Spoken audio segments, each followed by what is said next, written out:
Hey folks, your favorite sorcerer, or really Sopex.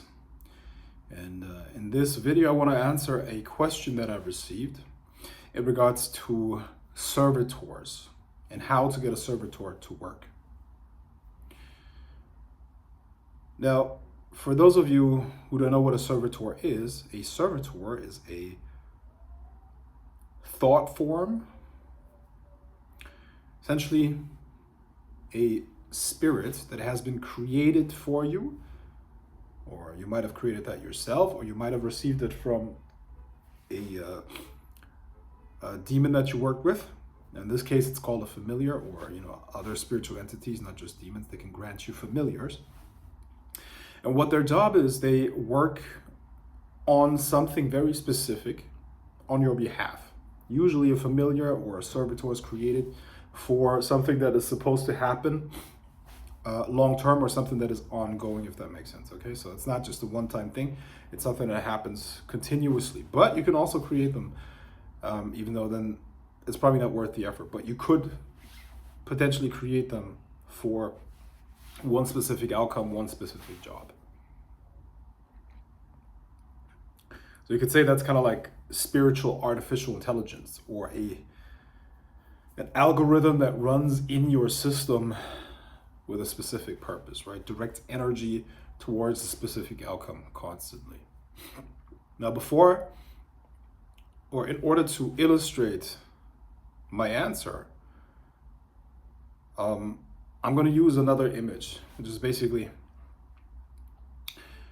when you create a business or an organization, most people think you do that, or you hire people in order to expand the business, right? That's what most people think. Like, I hire people, I have a business of like 50 people and all that stuff, and I hire them in order to expand. That's actually the wrong idea. That's not why you do that. The way you create a business or an organization is as an extension of you. Okay? As an extension of you. Now, what does that mean?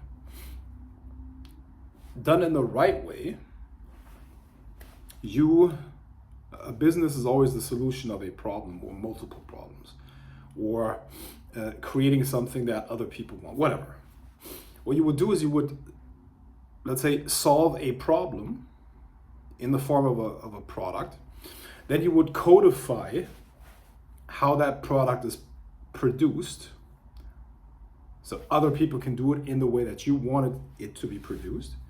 That also applies to a service. There's a certain way of how the service is being done, the quality is maintained and all that stuff. And then you get somebody else, you hire them, and then it's your job to train them in how to follow that process that you created. And step by step, you can then pull yourself out of the process, but it keeps running.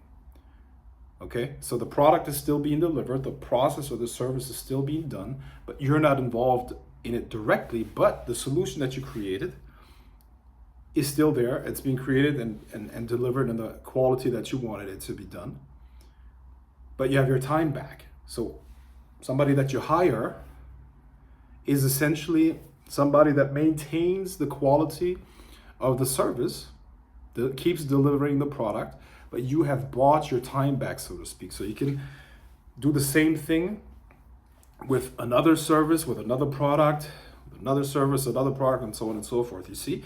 And all of these routines that you create for those employees to follow and to deliver is kind of like an extension of you. You understand? So you're basically expanding yourself. You're not expanding the business, so to speak, right? And the people that you hire are there so that you can pull yourself out of the process. You can keep creating those things, right? And this is how you expand. This is how it's done ideally. Now, if you don't do it in that way, and most people don't do it in that way, they go crazy. And that's why most people are not able to run large organizations. They're not able to do that, because if you don't do it in that way that I just described, you run into all kinds of problems, right? But that's a side note. Now, I want you to think of magic in the following way. You have a physical body, you have an energy body, your spirit is experiencing through both of those. Okay, your mind is not in your brain, not in your nervous system. It's an electromagnetic field around your body, and of course it interacts with your nervous system, but it also interacts with the outside world, so to speak. Okay, what you perceive through your physical senses, through your eyes, ears, and all that stuff, is the physical dimension. But there's another one, a dimension of energy, and everything that we see in the physical comes out of there, comes from that dimension. Okay? Now, when you interact with those more subtle dimensions, you interact with them through your mind, your energy body, your aura. There are different names for that. Okay? Now, let's say you want to influence somebody to perceive a certain situation in a certain way. Or let me give you a concrete example. Let's say you want a specific person to perceive you in a specific way. So let's say you want to cast a love spell on a specific woman, or women in general. You want women to perceive, women of a certain type, whatever your type is, to perceive you in a certain way. Now, if you're a heterosexual guy, you probably would want them to perceive you in a beneficial way. Now, you have various ways to do that depending on your creativity. I would say it's a good idea if we broke down the process on how you want them to perceive you. It would be great if they had a large release of oxytocin whenever they think about you, whenever they see you, whenever they hear you. Oxytocin is the neurotransmitter, that will create a bond. That's what you feel when you're in love with somebody, when you're very loyal to somebody, when you have sex with them, or right after you have sex with them. This is the bonding chemical. And I think you agree with me that it would be great if your goal is to make somebody fall in love with you. And that person, whenever they think about you, whenever they see you, whenever they hear your voice, a large amount of oxytocin is released. Now, how would that be possible? Now, I just said that the energy body is connected to the nervous system. If you can influence the energy field of a person, you can influence the nervous system, and that also includes hormones, their neurochemistry. You can influence that. You can specifically trigger the release of specific hormones in regards to what it is that you want. So you can associate a person, what they look like, their voice, anything about that person, with a specific release of hormones and chemistry in their body. So whenever they think about you, they will all of a sudden feel that associated with this feeling of deep love for you, deep appreciation. You can turn that into horniness, you can, whatever, but let's stick to this, let's keep it simple. So whenever they think about you, whenever they see you, they will feel these enormous amounts of hormones flooding their body. And obviously the result of that is going to be that they're in love with you. Now, a love spell would be you have a specific intense amount of energy generated with a specific purpose, and that is sent towards the person and influences their energy field to have this release. Now, a spell is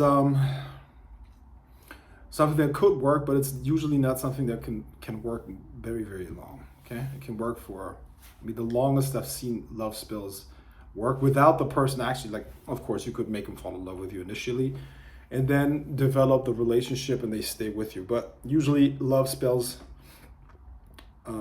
can wear off. That's typically speaking.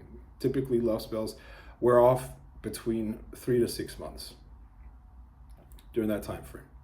Now, what do you do if you want to keep it going longer? Or if you're into psychic seduction or something like that, you maybe want a servitor that, like I said, you have a specific type of woman or a specific demographic of women or a specific age group that you want to go for.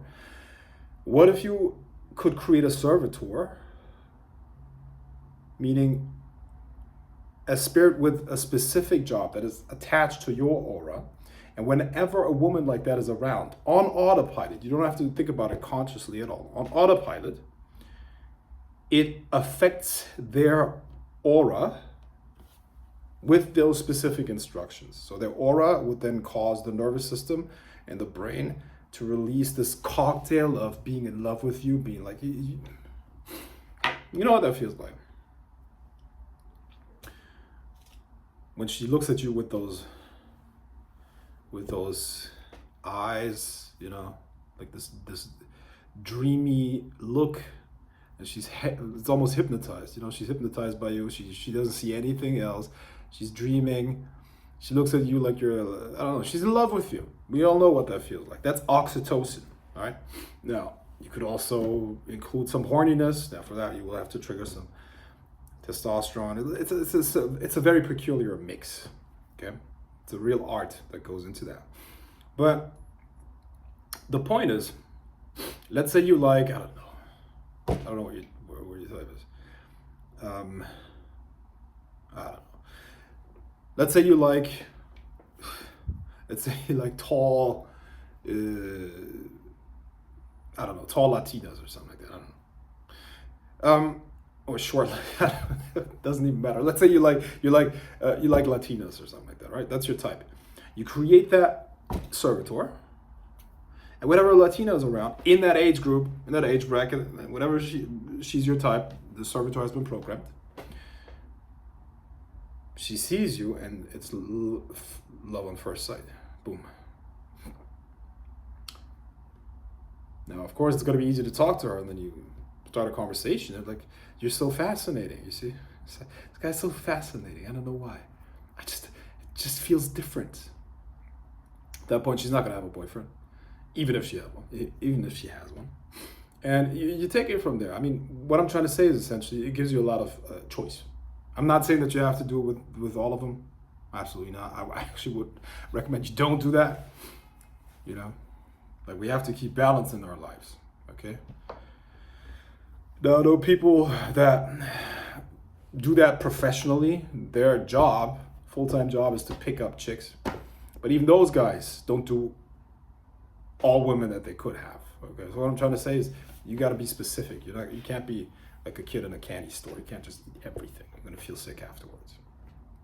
Anyways, so that is possible. You can also create a servitor to influence negotiations. You can create a servitor to influence social situations. You can influence anything that you want, anything that you could think of where another person is involved. You can create servitors that, you know, make them perceive the situation where they want. Like, by the way, business deals. Business deals are almost always psychology. What is leverage? Leverage is all about psychology. It's perception, you see? You know? So of course you're gonna win the negotiation if you can influence somebody's perception like that. Now, it doesn't mean that they want to have to suck your dick or something like that. That's not what I'm trying to say, but they could perceive you as absolutely dominant, charismatic figure that has it all figured out, and for some reason they feel like they need to follow you. For some reason they feel like they need to give you the business, you know. Whatever. I mean, you can't be creative about that. What I'm trying to say is, there's a lot of options out there. Now, I talked about the business and the hiring of an employee. Can you see the connection between the employee and the servitor? The business that you created is an extension of you. You created a solution, a product, a process. Now you get somebody to do it for you, but you can pull yourself out of it. And you can use your energy to create another one. Now, a servitor is essentially the same thing. It's an extension of you, of your will, and it works on your behalf without your conscious awareness. You don't have to put conscious attention into it. But the point is, it is an extension of you, and it requires energy. Let me explain. When we look at this energy field around you that interacts with the more subtle dimensions and with the energy field of other people, it's really energy in motion, okay? And that's where essentially the word emotions comes in, energy, emotions, but that's not even what I'm talking about here. But energy that flows always has a direction. A force with a direction, energy with a direction, has a vector. A vector means there's a specific direction in which it flows into. Now, when this energy is not able to flow without distractions, it will cause problems. What do I mean by that? A conscious intention is essentially a vector. You want that. You want that to happen. Now, your energy system is very complex. And let's say you have a negative belief that is contradictory to that. And that negative belief has been built when you were 5 years old or something like that. You're no longer consciously aware of it, but it is a real thing in your energy field, and it has a contradictory effect. Now imagine you have one energy vector of a specific power that moves into that direction, but you have throughout your life, you have I don't know how many negative experiences that are all negative beliefs. Remember, negative beliefs are always conclusions that you had about specific experiences. Most of those are not taken consciously. The first 7 years of your life, you're basically a tape recorder. You're basically just recording whatever your environment, your parents, and whoever was around you was telling you. You were just recording that. And all of that stuff is now in your subconscious, which is basically your energy field as a whole. Okay? So all of these things, more likely than not, are working against your conscious intention. So, as you're sending energy here, all of these other things are working against you. What you're going to experience is tension. Okay? This is also what we experience when we cast spells and all that stuff. Magic is not a comfortable thing. Magic is, to at least 50%, releasing internal blocks to what we want in the outside, what we want to create consciously. This is why energy work, this is why releasing blocks, this is why shadow work is so important. Shadow work is essentially getting rid of internal blocks that prevent us from getting what it is that we want. And that could sometimes be painful because you have to revisit painful memories. You have to revisit painful experiences. You have to really confront the deepest, darkest regions of your own soul in order to be able to create what it is that you want, depending on what it is, So when you want to create something externally, you first have to be able to experience it internally. Okay. So